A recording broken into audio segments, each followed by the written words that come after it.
আবারও চমক জলচোখে। টাইটানিক প্রেম মন্দিরের পর এবার কোচবিহারের রাজবাড়ি। পশ্চিম মেদিনীপুরের জলচোখ যেন প্রতি বছর দুর্গাপুজোয় চমক দেখানোর এক অন্য নাম হয়ে উঠেছে। বাঙালির শ্রেষ্ঠ উৎসব দুর্গোৎসবকে কেন্দ্র করে বছরভর অপেক্ষায় থাকে আপামর বাঙালি। আর জলচোখের পুজো মানেই সারা জেলার মানুষের কৌতূহলের কেন্দ্রবিন্দু।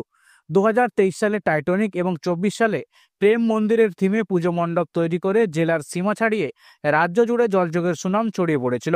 সেই ধারাবাহিকতায় এবার 2025-এর পুজোর নতুন বিস্ময় নিয়ে হাজির হতে চলেছে জলচোখ। এবারের থিম কোচবিহারের ঐতিহ্যবাহী রাজবাড়ি।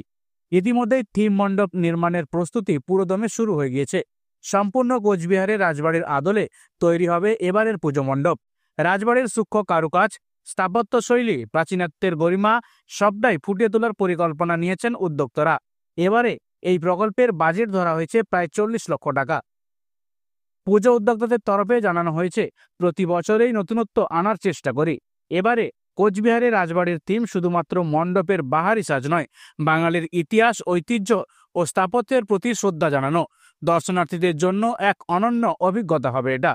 পুজোর দিনগুলিতে জলচোখে উপচে পড়া ভিড়, ক্যামেরার ঝলকানি, সোশ্যাল মিডিয়ায় ভাইরাল হওয়া ছবি ও ভিডিও সব মিলেই যেন জলচোখের পুজোকে ঘিরে এক অভাবনীয় উন্মাদনায় পরিণত হতে পারে।